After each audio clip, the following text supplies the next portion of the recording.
Good morning, Raipur. Uh, this is actually a very interesting topic because Chhattisgarh is primarily a agriculture state. I believe around 70% of the population they are involved with agriculture, and agriculture also accounts for 30% of Chhattisgarh GDP, if I'm not wrong. All the experts are here, so they can correct me if I get anything wrong. Should I continue in English or Hindi would be better? Okay, thank you. So my first question to Mr. Sharma, because for last 5 years you have been pioneering a kind of agriculture revolution in the state. Particularly, I'm very intrigued by some of your schemes like Gomutra procurement, and there are multiple other schemes as well, like Chirag, Rajiv Gandhi Nyay Yojana. You are doing several steps to promote, most importantly, organic agriculture within the state. So what has been the philosophy behind when you designed these schemes? What's the basic philosophy behind it? So, thank you, India Today, for just calling me for this wonderful session.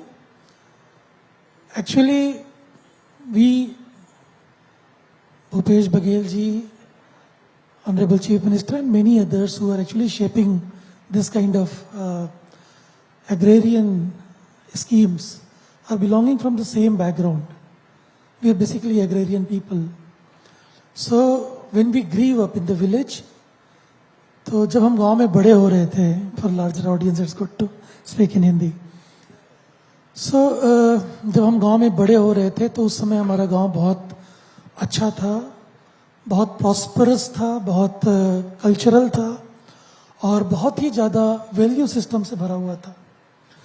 तो ये जो agrarian ecosystem था उसने बड़े मजबूत किस्म के लोग छत्तीसगढ़ में गांव में पैदा किए. 20 साल बाद जब हम वापस छत्तीसगढ़ में लौट के देखते हैं तो यहाँ पर एनर्जी डिप्लीशन, लाइट नहीं आ रही है, पानी के तालाब सूखे हुए हैं, गांव में चारों तरफ गायें घूम रही हैं, नालों में पानी नहीं है, सब्जियां पहले गांव से शहर आती थी, शहर से गांव में जा रही हैं. तो हर चीज उल्टा हो गया था. ये देख के ऐसा लगा कि गांव को रिस्टोर करना जरूरी है. किसान की बात सब करते हैं, लेकिन गांव से निकला हुआ किसान पानी से निकली मछली की तरह हो जाता है. जब तक गांव के भीतर किसान है तब तक सुरक्षित है, समृद्ध है. ये बात हमको समझ में आ गई. और ऑनरेबल भूपेश जी के साथ लंबे समय तक यात्रा करते हुए एक चीज बड़ा आश्चर्य भी हुआ और समझ में भी आया कि कोई आदमी पॉलिटिकल साइड से होते हुए भी एग्रीकल्चर का, साइंटिफिक वाटर हार्वेस्टिंग का और बहुत छोटी छोटी चीज़ों का कितना गहन जानकारी रखता है और इतना साइंटिफिक इंफॉर्मेशन रखता है. तो पहले ये प्रोग्राम आया कि गांव को बचाना चाहिए. गांव बचेगा तो किसान बच जाएगा, और किसान बचेगा तो कल्चर बच जाएगा, और कल्चर बचेगा तो प्रॉस्पेरिटी बच जाएगी. ये हमारा बेस लाइन था. तो ये बात आई कि नरवा गरवा गुरवा बारी, गांव बचाना है संगवारी. फिर उन्होंने जोड़ा कांग्रेस सरकारेदारी. तो इस नारे पे चुनाव लड़ा गया. लोगों को लगा हमारी बात हो रही है, क्योंकि गांव का हर आदमी इससे पीड़ित था. उसको लग रहा था कि जो 25 साल से या 18 साल से जो सरकार चल रही है, इसमें हमारा रोल शहर के लेबर होने का निश्चित हो गया है. 2% से ऊपर लोग हर साल खेती छोड़ रहे थे और शहर में मजदूर बन रहे थे. आज 4-4.5 साल के बाद आपको बताते हुए हर्ष हो रहा है कि लगभग 7% लोग खेती में बढ़े हैं. मतलब रिवर्सल हुआ है. जो 2% आ रहा था अब 7% जा रहा है. जब एक समय था कि 17 लाख किसान रजिस्टर्ड थे, आज 28 लाख किसान रजिस्टर्ड है. 54 lakh metric ton rice procure हो रहा था, पैडी प्रोक्योर हो रहा था. आज 103 lakh metric ton paddy procure हो रहा है.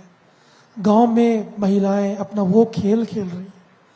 जिस खेल को उन्होंने बचपन में खेला था वो उसका ओलंपिक हो रहा है। ओलंपिक का मतलब है उसमें उसको अवार्ड मिल रहा है, सम्मान मिल रहा है। तो गांव का आदमी उसको लग रहा है कि मेरा गांव सुरक्षित हो गया। ये जो सुरक्षा है ये उसको अपने होने के गौरव से भर देता है। नहीं तो ऐसा लगता था कि हम बेकार हैं इसलिए गांव में पड़े हुए हैं। अब उनको लग रहा है कि हमने ठीक किया, हम गांव में रह गए। अब लोग शहर से गांव की तरफ जा रहे हैं। ये एक बड़ा चेंज है और ये फिलॉसफी भूपेश बघेल जी की थी जिस पे अडिग रूप से खड़े रहे। हम लोगों ने तो छोटे छोटे नीड गैप को आइडेंटिफाई किया and we just join that things, so suddenly things comes up. Very interesting thought. Kabir ji, आपने जो प्रदीप जी ने कहा कि ग्रामीण आत्मगौरव की बात की, तो आपने तो करके दिखाया। मैं पढ़ रहा था आपके बारे में, तो आप लंदन में कॉरपोरेट फाइनेंस में एमबीए किया है। उसके बाद आप अमरूद कहते गुआवा बेच रहे हैं, पूरे एक्सपोर्ट भी कर रहे हैं।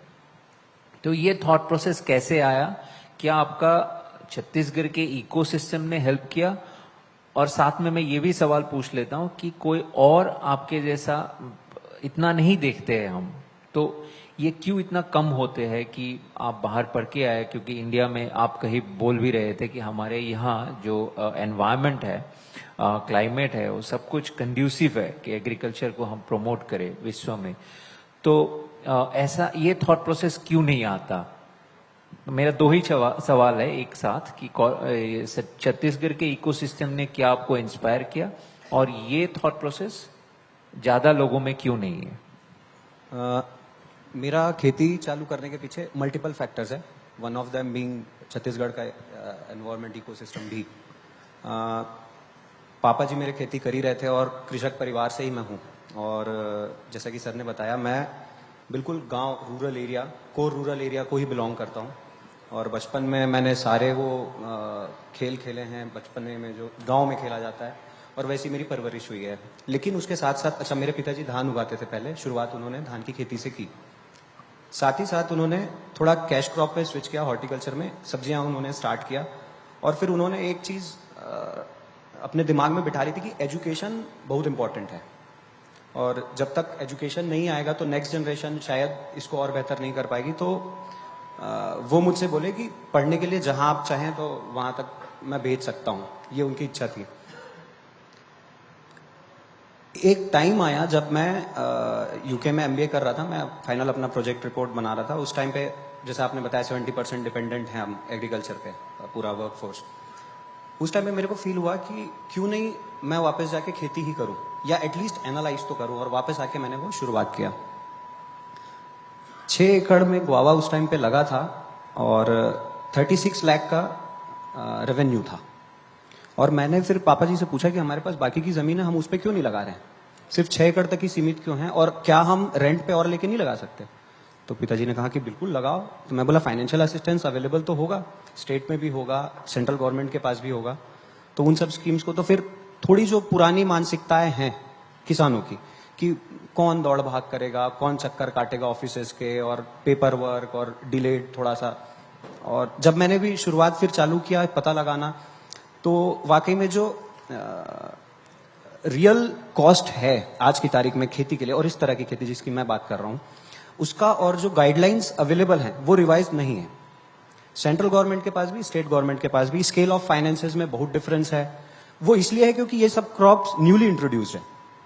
मतलब ड्रैगन फ्रूट बहुत कम लोग जानते हैं, और अभी मेरा पर्सनल अभी एक छोटा सा रिसर्च चला है, और एवोकाडो मैंने यहाँ सक्सेसफुली ग्रो करके एक वेराइटी कर लिया है। तो ये ऑब्वियस भी है कि इतना फटाफट अपडेट हो भी नहीं सकता, बट स्टिल किसी ना किसी को थोड़ा एक स्टेप अप करके मुझे लगता है कि इसको अपडेट कराने की जरूरत थी। तो मैंने फिर वो, मैं सारे प्रोसीजर्स को पार करके, मेरे पास अपना जितना लैंड है उसमें तो मैंने लगाया ही। और जो मैंने रेंट की बात पापा से कही थी, तो उन्होंने कहा कि तुम फिर रेंट पे भी लो और करो। तो अभी के तारीख में मेरे पास जितना लैंड है उसके अलावा 3 और फार्म मैंने रेंट पे लेके, तो अभी 125 एकर्स में मेरा प्लांटेशन सक्सेसफुली मैंने किया। और ऑफकोर्स इसमें इकोसिस्टम ने सपोर्ट तो किया ही, बट मुझे ऐसा फीलिंग, जब भी मैं मतलब सड़कों पे चलता था तो मैं सोचता था कि 1 एकड़ में अगर 6 लाख का रेवेन्यू आ सकता है, तो ये बाकी के किसान लोग क्यों नहीं और ये क्यों 60,000 में सेटिस्फाइड हैं और इसके लिए क्या इंफ्रास्ट्रक्चर हमको चाहिए। तो ये थोड़ा प्रॉफिट जो था वो पिन पॉइंट में जब तक हम नहीं रखेंगे तो मुझे लगता है कि ये वाला अप्रोच आना थोड़ा सा मुश्किल है। तो एक एज अ एंटरप्रेन्योर अगर हम सोचें तो हमको रेवेन्यू पहले खुद अर्न करना पड़ेगा और उसको शेयर करना पड़ेगा बाकी के जितने स्टेक होल्डर्स हैं इंक्लूडिंग वर्कर्स, हेल्पर्स, लेबर जो हैं वो, और खेती करने के टाइम पे जितने इनपुट में चैनल पार्टनर्स हैं और आउटपुट में भी। हम लोग नॉर्मली ये बोलते हैं कि मार्केट में बिचौलिए जो हैं वो खा जाते हैं, लेकिन मेरे को अब ये महसूस हुआ कि जब तक वो नहीं रहेंगे तो इट इज नॉट इजी। जैसे मैं अगर बल्क प्रोडक्शन कर रहा हूं तो मैं हर जगह जाके रिटेलिंग नहीं कर सकता, उसके लिए मुझे प्रॉफिट उनसे शेयर करना ही पड़ेगा। पेरिशिबिलिटी एक बहुत बड़ा चैलेंज है, सबसे बड़ा चैलेंज है। इनफैक्ट मतलब एक्सपोर्ट के लिए मुझे सबसे पहला जो चैलेंज आया था कि रेफ्रिजरेटेड कंटेनर्स यहां से अवेलेबल ही नहीं है। आईसीडी इनलैंड कंटेनर डिपो यहां है नहीं, तो नियरेस्ट जो है वो या तो नागपुर है और नहीं तो सीधा फिर यहाँ से मुंबई हमको जाना पड़ेगा, नासिक में अवेलेबल है। तो महाराष्ट्र का अगर आप मॉडल देखें तो वहां के जो किसान हैं, ऑरेंज का क्लस्टर नागपुर के आसपास का एरिया, धुले संगमनेर में आप देखें तो वहां अनार के किसान है, ग्रेप का, भुसावल का एरिया, बनाना का, तो वहां एक पर्टिकुलर क्रॉप को उन्होंने लेके जितना अच्छा वर्क किया, सॉर्टिंग ग्रेडिंग उनके पास पैक हाउसेज हैं प्रॉपर जहां पे आप स्टफिंग कर सकते हैं, सॉर्टिंग ग्रेडिंग मैकेनाइज्ड है, क्वालिटी आप वहां पे बना सकते हैं, एक्सपोर्ट की फैसिलिटीज है। तो ये इसमें गवर्नमेंट का तो सपोर्ट रहा ही, साथ ही साथ फार्मर्स का भी एक मुझे लगता है कि इनिशिएटिव लेना भी जरूरी था। तो अभी उस डायरेक्शन में मैंने अपने साथ साथ अभी हम लोग का जो ग्रुप है, मेरे को लगता है वैसे तो छत्तीसगढ़ में 1200-1500 एकड़ में गुआवा लग चुका है। मैं जो मेरे साथ वाले हम लोग सब ने स्टार्ट किया तो 500-600 एकड़ के फार्मर्स हम सब खुद भी हैं। तो जो कुछ एक प्रोग्राम्स इवेंट्स होते रहते हैं जो आईजीकेवी कंडक्ट करता है, तो वहां हम लोगों ने पैक हाउस के लिए बात भी की थी। अपेडा के कुछ एक डेलीगेट्स आए हुए थे, उनसे हमने अप्रोच किया तो उन्होंने कहा कि बहुत सारी स्कीम्स है, आप लोग थोड़ा सामने आइए, आगे आइए और प्लान डिजाइन करके या एग्जीक्यूट कीजिए। तो आज की तारीख में अगर मैं बताऊं हॉर्टिकल्चर के पर्सपेक्टिव से बहुत ही फेवरेबल और सुटेबल एनवायरनमेंट छत्तीसगढ़ का है, एनवायरनमेंट वाइज भी, मतलब क्लाइमेट वाइज भी, और आप प्लेसमेंट देखिए जियोग्राफिकली भी, जब जहां हम लोकेटेड है, 900 किलोमीटर कलकत्ता है, 1100 किलोमीटर दिल्ली है, 1100 किलोमीटर मुंबई है, करीब 1400-1500 किलोमीटर चेन्नई बैंगलोर है, तो लगभग हम सेंट्रल में प्लेस्ड हैं। और अभी सुविधाएं लॉजिस्टिक्स भी इतनी इंप्रूव हो गई हैं कि ये सब अब चैलेंजेस रहे नहीं। ओनली चैलेंज मुझे जो लगता है गवर्नमेंट की तरफ से और बेहतर हो सकता है वो है एग्रीकल्चर के छोटे छोटे मॉडल्स का एक्सपेरिमेंट करके प्रूवन मॉडल्स, क्योंकि मॉडल्स हैं गवर्नमेंट के पास, उसमें कहीं कोई कमी नहीं है, इंटेंशंस में कोई कमी नहीं है, लेकिन जहां इंप्लीमेंटेशन में और उसकी बेनिफिट्स की बात आए, मतलब एंड फार्मर्स तक की, तो मुझे लगता है कि प्रूवन मॉडल्स की एग्जांपल्स सेट करके फिर वही मॉडल को अप्लाई कर पाए, इसकी जरूरत आगे और उसको बेहतर करने की जरूरत है। मॉडल्स हैं हमारे पास, लेकिन उस पर और थोड़ा सा उसको शार्पन करने की जरूरत मुझे महसूस होती है। आपने भी बिट्स पिलानी से इंजीनियरिंग किया, उसके बाद बार्कलेज में काम किया, और उसके बाद अभी एक फार्मर्स कलेक्टिव खुले हैं। और मैंने देखा है कबीर की तरह आपने भी सेंट्रल गवर्नमेंट की स्कीम के थ्रू ये स्टार्ट किया है, लेकिन जैसे कबीर ने मेंशन भी किया है कि ऐसे स्कीम को वो जो कहते हैं कि कितने चक्कर काटेंगे, सरकारी दफ्तर में क्यों जाए, या एक हेजिटेशन है लोगों के बीच में। तो ये जो सरकारी स्कीम के फायदा लेना होता है एग्रीकल्चर रिलेटेड जितने भी है, उनमें क्या क्या चुनौती है, क्या क्या रुकावटें आते हैं, और उसको लांघन करने के लिए क्या क्या कर सकते हैं। अगर आपको किसी से कोई नया जो एग्रीकल्चर में आना चाहते हैं या ऐसे स्कीम के फायदा लेने चाहते हैं, तो उनको आप क्या सलाह देंगे? आई थिंक स्कीम्स तो काफी सारे हैं और काफी अच्छे इंटेंशन से और डिजाइन ही मुझे लगता है कि स्कीम्स हैं, लेकिन ऑफ कोर्स इम्प्लीमेंटेशन में अलग अलग तरह की समस्याएं आती है, स्पेशली अवेयरनेस या जो रिक्वायर्ड डॉक्यूमेंटेशन है वो सही तरीके से ना हो पाना, और फिर वो समस्याएं जो है वो क्लियर नहीं हो पाती हैं। तो मुझे लगता है कि अगर किसी को इस तरह की स्कीम्स का फायदा उठाना है या वो स्कीम्स के माध्यम से कुछ नया इनिशिएटिव शुरू करना है, मुझे ऐसा लगता है कि सबसे पहली जो रुकावट आती है वो लैक ऑफ नॉलेज, तो वो समझना सही तरीके से। बहुत बार जो रूल्स है या रेगुलेशंस है वो सही तरीके से न समझने की वजह से दिक्कतें आती हैं। तो मुझे लगता है कि वो एक बैरियर है वो क्लियर होने की काफी आवश्यकता है। और मुझे लगता है कि उसमें प्रमुख भूमिका जो हो सकती है वो एग्रीकल्चर एक्सटेंशन सेटअप की हो सकती है, कि गांव के स्तर पे काम करने वाले जो आरईओज हैं या किसान मित्र है या इवन एनआरएलएम का भी एक बहुत अच्छे तरीके से कन्वर्जेंस जो है वो एग्रीकल्चर डिपार्टमेंट की स्कीम्स गांव तक पहुंचने में हो सकती है। तो ये जो एक्सटेंशन मैकेनिज्म है उसमें मुझे बहुत भूमिका लगती है, और उन्हीं के माध्यम से बेहतर तरीके से अलग अलग स्कीम्स किसानों तक पहुंचे। एफपीओज को एक्चुअली काफी चैलेंजेस आते हैं, क्योंकि एफपीओज का जो डॉक्यूमेंटेशन का प्रोसेस होता है वो काफी कॉम्प्लिकेटेड होता है, और उसमें कई बार रिक्वायर्ड डॉक्यूमेंटेशन किसानों के पास नहीं होता है, या स्पेशली महिला किसानों को अगर एफपीओज के साथ जुड़ना है तो थोड़ी सी और चैलेंजेस आती है। तो मुझे लगता है कि उसमें तो गवर्नमेंट ऑफ इंडिया के लेवल पे, पॉलिसी के लेवल पे काम होने की आवश्यकता है कि वो डॉक्यूमेंटेशन का सरलीकरण कैसे अच्छे तरीके से हो, और फिर वो स्कीम्स या इस तरह के प्रोग्राम्स जो हैं उसके साथ किसान सही तरीके से जुड़ पाए।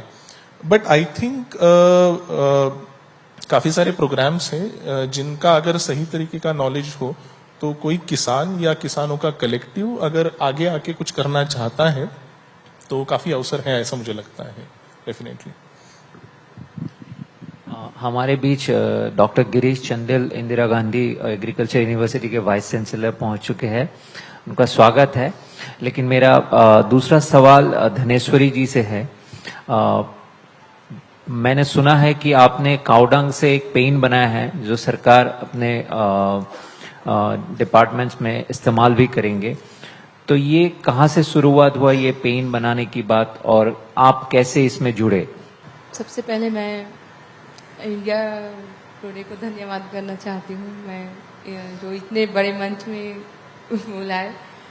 पहले तो हम लोग मतलब साधारण गांव से ही है, समूह से महिलाएं, तो एक छोटा समूह होता है 10-15 लोगों का।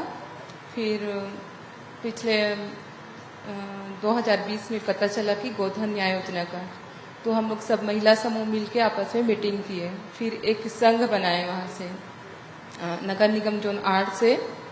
तो उसमें सब महिलाओं द्वारा मतलब अध्यक्ष के रूप में चुना गया। फिर वैसे ही हम लोग पहले वर्मी कंपोस्ट बनाते थे गोबर का, वहाँ किसानों का पंजीयन हुआ है, गोबर बेचने आते हैं, गांव के किसान हैं, तो उनसे खरीदी करके पहले वर्मी कंपोस्ट बनाते थे। अब वो खादी इंडिया का है, ये प्राकृतिक पेंट गोबर से बनाते हैं जो, तो बाहर से एक इंजीनियर है ट्रेनिंग लेके जयपुर से, तो अब वहीं पे हम लोग पेंट है, पुट्टी है, वही जवाई गौठान में बनाते हैं।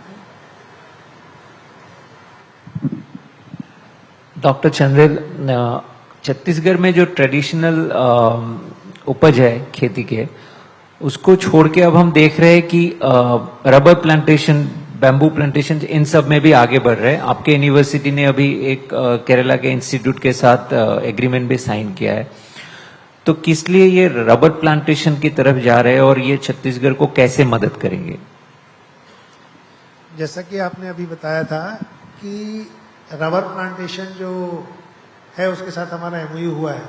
मैं ये बताना चाहूँगा कि बस्तर के क्षेत्र में पहले से भी रबर का प्लांटेशन हुआ करता था, जो आधुनिकीकरण में और धान की और दूसरे चीज़ों की खेती के ज़्यादा होने से वो एक विलुप्त होने की स्थिति में थी।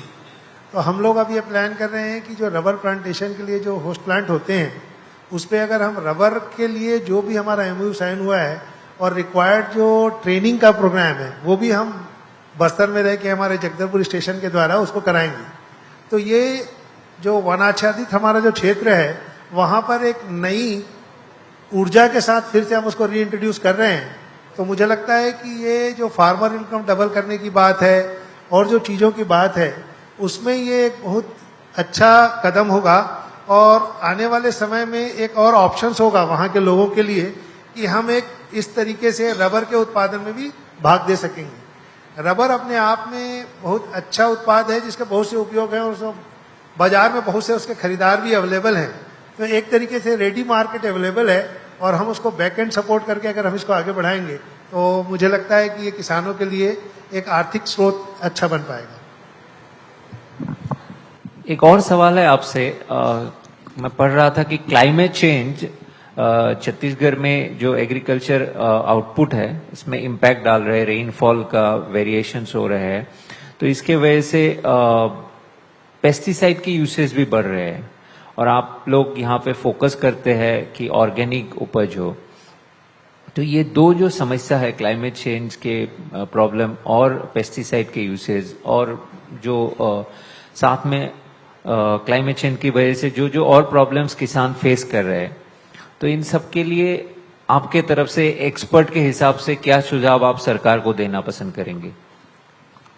वैसे तो छत्तीसगढ़ सरकार ने इसको बहुत ही टॉप प्रायोरिटी में लिया है ऑलरेडी, लेकिन क्लाइमेट चेंज का असर जो हो रहा है उसके हिसाब से अगर हम देखें तो आपने अभी ऑर्गेनिक फार्मिंग की बात की, तो ऑर्गेनिक फार्मिंग में जितना बड़ा सेटअप हमारे प्रदेश में है, 10,000 से ऊपर जो गोठान है और फिर उसका जो पूरा सप्लाई चेन है और उसका जो यूटिलिटी का जो एक प्लान बना है, इसमें आप देखेंगे तो ये बहुत कारगर साबित हो रहा है।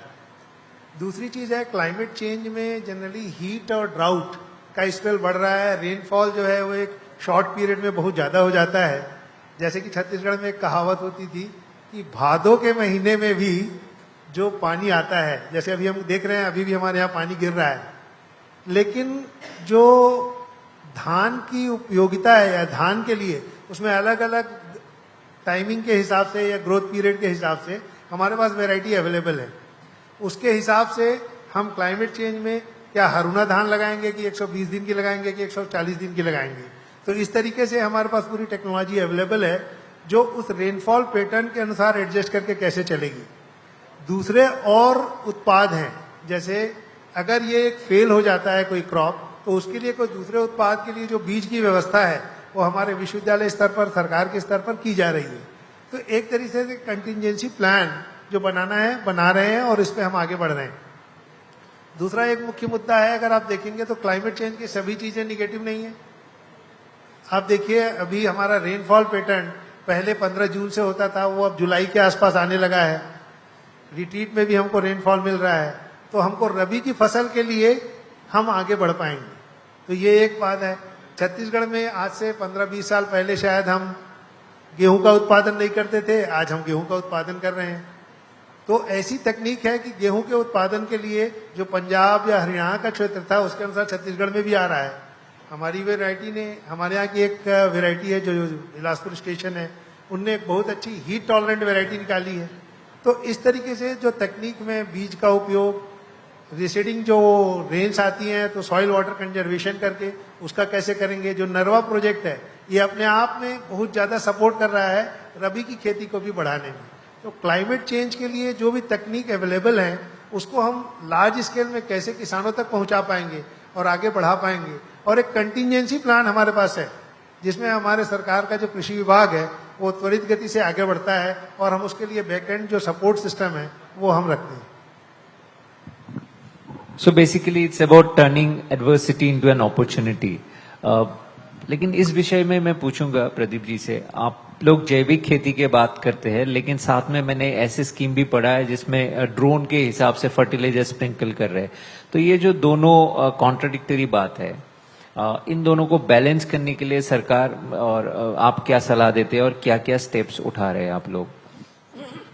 अपनी बात फिर से वहीं से शुरू करता हूँ जहां मैंने खत्म की थी कि एक बार जब गांव के भीतर प्रॉस्पेरिटी आ जाती है तो उसके बाद बहुत सारे नए एक्सपेरिमेंट जो आप सब लगातार सुन रहे हैं वो अपने आप खड़े होने लगते हैं। क्योंकि जैसे माओ ने कहा ना कि 100 फ्लावर्स ब्लॉसम, उस तरह का मामला है कि हर आदमी, every person is a philosopher in Chhattisgarh. तो लोगों ने इतना सारा चीज यहाँ खड़े करने की कोशिश की है। एक दिन कुछ लड़के मेरे पास आए, उन्होंने कहा कि सर हमारे पास ड्रोन है और हम स्प्रे करना चाहते हैं। कहा वेरी गुड। तो मैंने कहा कि एक काम करो तुम, यू मेक एग्रीकल्चर एम्बुलेंस। तो उनने एग्रीकल्चर एम्बुलेंस बनाया। अभी क्या होता है कि कॉल आता है फार्मर के पास से और वो 4 ड्रोन और प्रॉपर दवाइयाँ वो लेके जाते हैं खेत में किसान को दिखाते हैं ये तुम्हारे लिए सबसे अच्छी दवाई है, ये इस रेट की है, ये इस रेट की, इस रेट की है, किसको आप स्प्रे करना चाहेंगे। छोटा किसान दिन भर लगता है, स्प्रे नहीं है, पंप नहीं है, वो तैयार हो जाता है, उसने केसीसी का एक छोटा सा या छोटा पैसा जो भी उसको देना है वो देता है, वो ड्रोन से उसके खेत में पूरा स्प्रे करते हैं।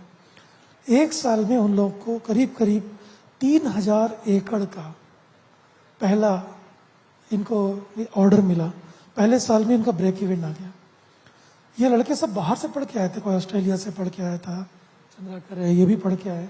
अब इन सब लोगों को लगने लगा है कि खेती में एक उम्मीद है। ये जो कहते हैं ना भूपेश है तो भरोसा, ये उसकी बात है। ये जो भरोसा लौटा है गांव से, वो बहुत बड़ी बात है। अब छोटा सा एक एग्जाम्पल और से कोट करूंगा कि गोधन न्याय योजना में सब लोगों को लगता है कि 30 लाख क्विंटल वर्मी कंपोस्ट बन गया, खेतों में चला गया, बहुत बड़ा काम है। मैं बोलता हूँ उससे भी बड़ा 2 काम है। पहला काम यह है कि छत्तीसगढ़ में जब दूध का प्रोडक्शन लगातार कम हो रहा था, क्योंकि यहाँ डेयरी तीसरे साल में फेल हो जाती थी, काऊ ड्राई हुआ तो उसको दाना खिलाना मुश्किल हो जाता था। तो जब से हमने गोबर खरीदना चालू किया, लोगों ने कहा डेयरी वालों से मत खरीदना, तुम तो किसानों से खरीदने की बात कर। भूपेश जी ने कहा नहीं, हम सबसे खरीदेंगे, गाय तो भी पाल रहे हैं। आज परिणाम ये हुआ कि छत्तीसगढ़ में 5 साल में 5 लाख क्विंटल दूध का उत्पादन बढ़ा है। मतलब people can not imagine it. 5 साल में 5 लाख क्विंटल दूध का बढ़ना, वो भी बड़े किसी अमूल जैसे एक्सपेरिमेंट के, अपने आप साइलेंटली ये चीजें हो गई। जब डेटा आता है तो हम देखते हैं। दूसरी बात, ये जो 1.5-2 लाख महिलाएं हैं जो काम कर रही हैं, उसमें मैं एक गांव में गया था बंचरोदा में, और 2-3 गांव में गया था। तो एक दिन मैंने जाके देखा कि 2 बड़े अनुभव हैं। हमारे एपीसी पूर्व एपीसी साहब, हमारे चीफ सेक्रेटरी सामने बैठे हैं, जय सिंह साहब। तो वो देखने गए तो गांव वालों के मर्दों ने घेर लिया उनको, बोले ये आप गौठान बंद करिए, सर आके वो बताएंगे। तो उन्होंने क्यों? तो कहा कि हमारी महिलाएं खेत में काटने नहीं जा रही धान, हमको बाहर से रहना पड़ रहा है। तो उन्होंने महिलाओं को पूछा भाई क्यों नहीं जाते अपने खेत में काटने? तो उन्होंने कहा कि इस गौठान में हम लोग को 300 रुपये मिलता है, बाहर में लेबर 150 में अवेलेबल है, आप ले आओ ना बाहर से। ये एक चीज था। दूसरा उससे भी बड़ा चीज, एक गांव में मैं गया तो मैंने देखा गौठान में महिलाओं ने कैंटीन खोल रखे। हाँ कैंटीन। मैंने कहा ये क्या है भाई? तो उन्होंने कहा 10 बजे से आते हैं खाना बना के, बच्चों को खिला के, स्कूल भेज के आते हैं, और उसके बाद जो है 5 बजे तक काम करते हैं, हमको चाहिए कुछ की नहीं। तो हमने अपने चाय बनाने का, समोसे के लिए, बाकी सब चीज़ों के लिए कैंटीन खोल लिया। उसी दिन मैं समझ गया था कि ये बहुत दूर तक जाएगा। और आज 10,000 गौठानों में 6,600 गौठान स्वावलंबी हो गए हैं। उनको गोबर खरीदने के लिए सरकार से पैसे की जरूरत नहीं पड़ती, वो खुद ही खरीद के बेच देते, क्योंकि उनको गोबर बेचने का पैसा मिलता है। और ये जो घोटालों की बात करते हैं, आपके मन से एक जवाब देना चाहता हूँ। 133 लाख क्विंटल गोबर खरीदा गया 266 करोड़ रुपए में। 310 करोड़ का गोबर वर्मी कंपोस्ट बना के बिक गया। उसका सारा लाभांश 64 करोड़ महिलाओं को गया। कौन सा घोटाला है? यदि ऐसा घोटाला तो पूरे हिंदुस्तान में हर स्कीम में घोटाला हो जाए, यदि ये इस तरह को यदि आप घोटाला कहते हैं। पहला साल खत्म हुआ था, हम ब्रेक इवेंट पे थे। लोग बोलते थे गोबर को क्या करोगे? हमने कहा देखते हैं। गोबर को लीटर में खरीदोगे कि किलो में खरीदोगे? हमने कहा देखते हैं। और आज क्या है, सारे लोग, चाहे सेंट्रल के मिनिस्टर हो, चाहे मोदी जी हो, चाहे कोई भी हो, इसको स्वीकार करते हैं कि सबसे बड़ी स्कीम है, और इसलिए इसके ऊपर खूब हमला होता है। पर हम जानते हैं कि जितना हमला हो रहा है हम उतना सही काम कर रहे हैं। एक ही बात। दूसरा जो सवाल आपने क्लाइमेट चेंज पूछा, तो क्लाइमेट चेंज का जो सवाल है उसमें एक बताना चाहता हूँ। छत्तीसगढ़ में अभी भी एक चीज हम जो करना चाहिए, जो हम प्लान कर रहे हैं, अभी नहीं आया है। छत्तीसगढ़ में प्रोटीन की जो फार्मिंग थी वो कम हुई है। यहाँ प्रोटीन का सबसे बड़ा सोर्स था तीवड़ा, लेथाइरस सैटिवा। एक गलत किस्म के रिसर्च के बाद तुअर दाल के जो प्रोड्यूसर का जो दबाव था, उसके कारण मध्य प्रदेश और महाराष्ट्र के इलाकों में तीवड़े की खेती को बैन कर दिया गया, ये कहते हुए कि इससे एक तरह का पैर में लिम्फ हो जाता है। बाद में रिसर्च हुआ तो पता चला कि एकदम झूठी बात है। हाई कोर्ट ने बैन उठाया, उसके ऊपर सुप्रीम कोर्ट ने बैन उठाया, कोठारी कमेटी बनी थी, लेकिन एक बार वो चला गया तो चला गया। लेकिन मैं बता रहा हूं आपको कि छत्तीसगढ़ में धान के खत्म होने के बाद लगभग 64 से 70% इलाके में ब्रॉडकास्ट मेथड से बिना मतलब बोए जोते कुछ भी किए हुए केवल तीवड़ा को डालते थे और तीवड़ा मिलता था। हर घर में 2, 4, 5 बोरा बैग क्विंटल तीवड़ा होता था, प्रोटीन खाते थे। अभी रिसर्च में ये भी बात सामने आई है कि प्रोटीन, तीवड़े का जो प्रोटीन है वो तुअर दाल के प्रोटीन से ज्यादा अच्छा है। और उसका जो आप देखिएगा जहां भी डेयरी खड़ी है ना, वो रबी फसल के प्रोडक्ट पे खड़ी होती है, क्योंकि वो जानवर का बड़ा आहार होता है। तो हम तीवड़े को रिस्टोर करने की कोशिश में लगे हैं। पिछले साल 23% एरिया में वृद्धि हुई थी। यदि वो हो जाएगा तो हमारे जो आदमी हैं उनका प्रोटीन का 2 ही सोर्स गांव में है, तीवड़ा और दूसरा मछली। मछली का उत्पादन बहुत बड़ा है, लेकिन तीवड़ा का उत्पादन और बढ़ जाए तो मेरे यहाँ दूध भी बढ़ेगा, गाय भी सुरक्षित होगी, और जो प्रोटीन की कमी से जो न्यूट्रिशन का प्रॉब्लम है वो बहुत जल्दी दूर होगा। We are working on it. Kabir ji, आप के बारे में पढ़ रहा था कि जब लॉकडाउन आए और उसके बाद अभी रशिया यूक्रेन युद्ध हुआ तो आपके एक्सपोर्ट में काफी दिक्कतें आए। तो जब भी एक्सटर्नल फैक्टर आपको ऐसे दिक्कत देते हैं तो आपने सोचा होगा आगे भी ऐसे प्रॉब्लम्स आ सकते हैं, अनसीन प्रॉब्लम्स। तो ऐसे प्रॉब्लम्स के साथ जूझने के लिए कैसी तैयारी होना चाहिए, या जिसको कहते हैं एक तरह के इंश्योरेंस करके रखना चाहिए, नॉट फाइनेंशियल इंश्योरेंस बट तैयारी, क्योंकि बाकी फर्मर्स भी जानना चाहेंगे कि ऐसे प्रॉब्लम से कैसे निपटा जाए। तो पिछला जो मेरा एक्सपीरियंस था, इनफैक्ट मैं ये पहले बताता हूं कि जो बाहर मैकेनिज्म जैसा काम करता है प्रोडक्शन का, क्योंकि हम प्राइसेस में फ्लक्चुएशन देखते हैं। एक्सपोर्ट तो चलिए थोड़ा बाहर का मामला हो गया, बट यहां भी हम डोमेस्टिक प्रोडक्शन में भी देखें तो टोमेटोज के जो प्राइस हैं कैसे फ्लक्चुएट करते हैं हमने देखा, अनियन के प्राइसेस फ्लक्चुएट करते हैं वो देखा। फॉरेन में ऐसा क्यों नहीं होता? मेरे फ्रेंड है जर्मनी में रहते हैं, तो उस टाइम में उन्होंने फोटो खींच के भेजा कि जर्मनी में टमाटर ज्यादा सस्ता है इंडिया से, जिस टाइम में यहाँ 200 रुपए चल रहा था। मतलब फिगरेटिवली स्पीकिंग, नॉट लिटरली। लेकिन उनका ये कहना था कि यहाँ स्टेबिलिटी है क्यों नहीं और बाहर क्यों स्टेबिलिटी रहती है। तो प्रोडक्शन में रेगुलेशन की जरूरत है जो बाहर होता है। हम अभी पेस्टिसाइड और फर्टिलाइजर की भी बात कर रहे थे। पेस्टिसाइड इज अ वेपन, वो हथियार है। इसका मतलब ये नहीं है कि वो खराब चीज है, क्योंकि अगर कोई भी पेस्ट, कोई भी डिजीज आपके क्रॉप को इफेक्ट कर रहा है तो it's not just a crop, it is your food. आपकी इकोनॉमी को, आपके रिसोर्सेज को वो डैमेज कर रहा है। क्योंकि हम बहुत छोटे मायने में नहीं देख सकते, बड़े पैमाने में देखें। अभी सब्जियों के किसान को पता होगा, थोड़े दिन पहले ब्लैक थ्रिप्स करके एक नया इंसेक्ट आया था जिसने अटैक किया, और चिली में बहुत हैवी अटैक, अभी तक हमको उसके टॉलरेंट वेराइटीज नहीं मिल पाई हैं। तो वहां क्या होता है कि फॉरेन में अगर आपके यहाँ कोई भी इन्फेक्शन है या पेस्ट के अटैक हैं, तो आप गवर्नमेंट के एक ऑफिसर आएंगे, वो विजिट करेंगे, और जैसे डॉक्टर रिकमेंड करते हैं वैसा वो एक प्रिस्क्रिप्शन आपको लिख के देंगे, और आप ओवर द काउंटर जाके, या गवर्नमेंट के पास फैसिलिटीज होती है जैसे ड्रोन की बात की है वैसा, और आप एक मास एरिया में वो स्प्रे करके उस पेस्ट को, डिजीज को आप कंट्रोल करते हैं। इसका नॉलेज यहाँ के फार्मर्स को अगर रहे, उसका प्रॉपर यूज करने, जैसे मैं बताऊं कुछ एक पेस्टिसाइड्स हैं जिसमें ग्रीन लेबल होता है, उसको आप ढक्कन खोल के पी जाएं तो भी कुछ नहीं होगा। सुमिटोमो जैसी अच्छी एथिकल कंपनीज हैं जो बहुत बढ़िया पेस्टिसाइड्स बनाती है, उसका कोई साइड इफेक्ट नहीं है, कोई ट्रेसेबिलिटी भी नहीं है, और बहुत अच्छे अच्छे रिसर्च उधर भी हो रहे हैं। तो हमको, हमारा पहला टारगेट होना चाहिए कि हम फूड सफिशिएंट हों। ऑर्गेनिक फार्मिंग जरूरी मैं मानता हूं, लेकिन एट द सेम टाइम आप कॉस्ट को भी आपको ध्यान में रखना पड़ेगा कि आपके जो टमाटर के ग्राहक हैं वो कौन है, आलू के ग्राहक हैं कौन है। आप हम अफोर्ड कर सकते हैं, लेकिन आपको मांस को खिलाना है। दूसरी बात यह है कि